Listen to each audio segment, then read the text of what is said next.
नमस्कार दोस्तों, मेरा नाम विनीत तिवारी है और एक बार फिर से आपको मेरे चैनल फिन कार्ड सोल्यूशन में स्वागत है। देखिए, कुछ दिनों पहले हमसे एक क्वेश्चन करा गया था और हमसे पूछा गया था कि सर हम निफ्टी 50 के वैल्यू 20 फंड में इन्वेस्ट करें या किसी फोकस फंड में इन्वेस्ट करें लॉन्ग टर्म के लिए। तो आज के इस वीडियो में हम इसी टॉपिक में बात करेंगे, क्या निफ्टी 50 वैल्यू 20 फंड में इन्वेस्ट करना सही होगा लॉन्ग टर्म के लिए। देखिए, जब भी मैं आपसे निफ्टी 50 वैल्यू 20 फंड की बात करता हूं, तो निफ्टी 50 वैल्यू 20 फंड में आपका पैसा निफ्टी की ही 50 कंपनियों में से 20 बेहतरीन कंपनियों में डाला जाता है जहां उन्हें वैल्यू बाइंग दिख रही होती है और इसके कुछ पैरामीटर बनाए गए हैं, जैसे पी रेशियो, पीबी रेशियो या डिविडेंड यील्ड। बहुत से पैरामीटर मैट्रिक्स हैं जिसको देखने के बाद इन 50 कंपनियों में से ही 20 कंपनियों को चुना जाता है जहां पे आपके पैसे को इन्वेस्ट किया जाता है। अब देखिए, जैसा कि आप सभी को मालूम है कि जब भी मैं निफ्टी 50 की बात करता हूं तो निफ्टी 50 में इंडिया की 50 बेहतरीन कंपनियां शामिल हैं और उन 50 बेहतरीन कंपनियों में से भी चुन के अगर मैं 20 बेहतरीन वैल्यू कंपनी में आपका पैसा इन्वेस्ट करता हूं तो कहीं ना कहीं आपकी रिस्क थोड़ा सा और कम हो जाती है निफ्टी 50 के कंपेरिजन में। और देखिए, जहां पे एक बार आप इक्विटी मार्केट की बात करते हैं, एक बार अगर आपने इक्विटी में पैसा डाला, वो जो वॉलेटिलिटी की एक रिस्क रहती है वो तो हमेशा इक्विटी मार्केट में बनी ही रहती है, इससे तो आप बच ही नहीं सकते। लेकिन कि जैसा कि आपको पता है कि इस फंड में आपका पैसा 20 बेहतरीन कंपनियों में इन्वेस्ट किया गया है, क्या उसके बाद भी ये फंड आने वाले समय में, आने वाले 10 से 15 या 20 सालों में आपको एक अच्छी वेल्थ क्रिएट करके देगा? तो यहां पे देखिए, जब इस फंड की मैं डिटेल डिस्कशन आपसे करूंगा तो सबसे पहले आपको सामने स्क्रीन में दिख रहा होगा सेक्टर एलोकेशन। तो देखिए, जब मैं सेक्टर एलोकेशन की मैं बात कर रहा हूं तो क्लियरली आपको दिख रहा होगा कि टॉप 3 सेक्टर में लगभग लगभग 80% पैसा इन्वेस्ट कर दिया गया है और जिसके कारण मुझे लगता है कि ये फंड कहीं ना कहीं प्रॉपर डाइवर्सिफिकेशन आपको प्रोवाइड नहीं करता। और इस फंड को मैं कह सकता हूं कि ये कुछ हद तक सेक्टर फंड की तरह है। 20 बेहतरीन कंपनियां तो शामिल हैं, लेकिन प्रॉपर डाइवर्सिफिकेशन मुझे दिखाई नहीं दे रहा जो कि फोकस फंड में दिखाई देता है। दूसरी एक दिक्कत मुझे इस फंड में दिखाई देती है कि जब मैं लॉन्ग टर्म स्टोरी की बात करता हूं, लॉन्ग टर्म इन्वेस्टमेंट की बात करता हूं, तो इस फंड की सबसे बड़ी दिक्कत मुझे समझ में आती है कि जब मैं लॉन्ग टर्म ग्रोथ की बात करता हूं, लॉन्ग टर्म इन्वेस्टमेंट की बात करता हूं, तो बिना फाइनेंशियल सेक्टर के मैं अपने पोर्टफोलियो को डिजाइन नहीं कर सकता। क्योंकि जब इकोनॉमी में ग्रोथ आएगी तो फाइनेंशियल सेक्टर में भी ग्रोथ आना स्वाभाविक सी बात होती है।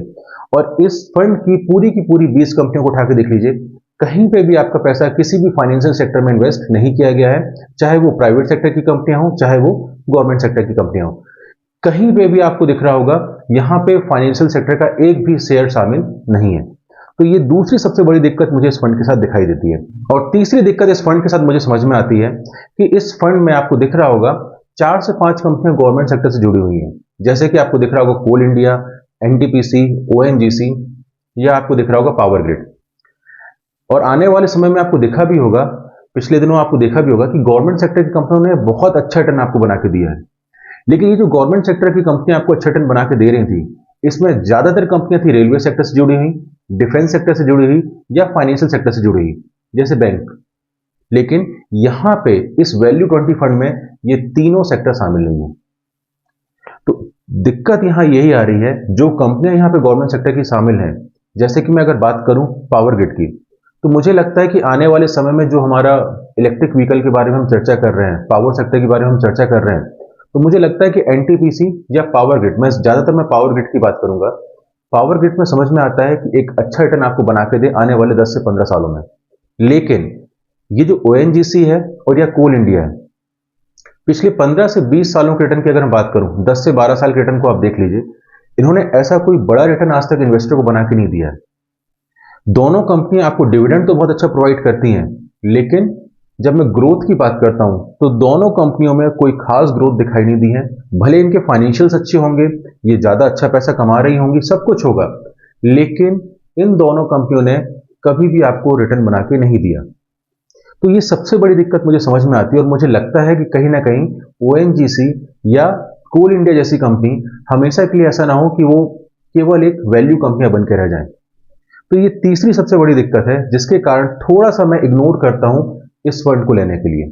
तो कुछ हद तक आपको समझ में आ गया होगा कि मैं आपसे क्यों कहता हूं कि आप निफ्टी 50 के वैल्यू 20 फंड की जगह किसी बेहतरीन फोकस फंड में इन्वेस्टमेंट कर लें। फोकस फंड लॉन्ग टर्म में आपको एक अच्छी वेल्थ क्रिएट करके देगा।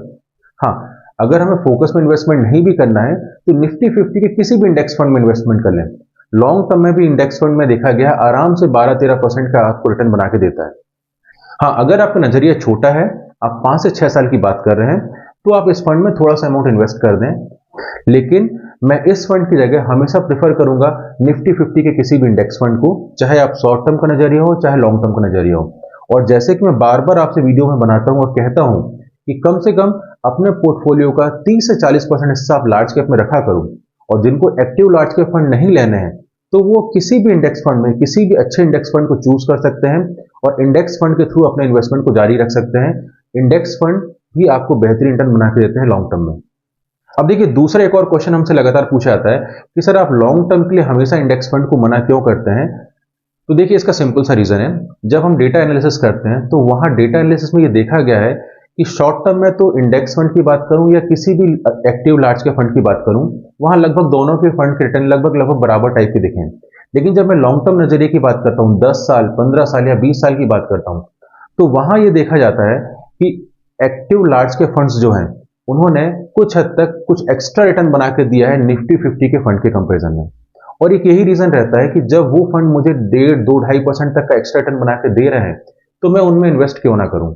तो सिंपल सा एक ये रीजन रहता है, जिसके कारण मैं आपको हमेशा कहता हूं कि जब आप लॉन्ग टर्म इन्वेस्टमेंट की बात कर रहे हैं, तो आप इंडेक्स की जगह किसी भी अच्छी कंपनी के एक्टिव लार्ज कैप में इन्वेस्ट करें।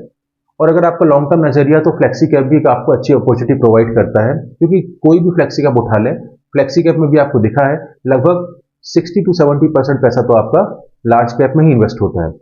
तो ज्यादातर केस में देखिए, जब मैं लॉन्ग टर्म की बात करता हूं, तो मैं लार्ज कैप की जगह भी फ्लेक्सी कैप को प्रेफर करता हूं। तो ये एक रीजन था। वैसे मैं मना नहीं करता, मैं हमेशा बोलता हूं कि अगर आपको एक्टिव फंड से डर लगता है या आपको लगता है कि आपको ज्यादा वहां पे एक्सपेंस रेशियो देना पड़ेगा, तो आप किसी भी इंडेक्स फंड को उठा सकते हैं। लेकिन यही एक रीजन था कि मैं लॉन्ग टर्म के लिए किसी भी एक्टिव लार्ज कैप फंड को या फ्लेक्सी कैप फंड को प्रेफर करता हूं as compare to index fund के। तो अगर आपको आज की वीडियो पसंद आई हो, तो चैनल को लाइक, सब्सक्राइब और शेयर करना ना भूलें। और अगर आपको इस वीडियो में किसी भी टाइप का डाउट हो, तो नीचे कमेंट सेक्शन में कमेंट करके हमसे क्वेश्चन कर सकते हैं, या तो नीचे दी हुई मेल आईडी में आप हमें मेल कर सकते हैं। हम पूरी कोशिश करेंगे कि आपकी हर मेल और हर कमेंट का जवाब दे सकें। तो अगर आपको हमारी वीडियो पसंद आती है, तो एक बार फिर से चैनल को लाइक, सब्सक्राइब करना ना भूलें। तो मिलते हैं नेक्स्ट वीडियो में, तब तक के लिए जय हिंद, जय भारत।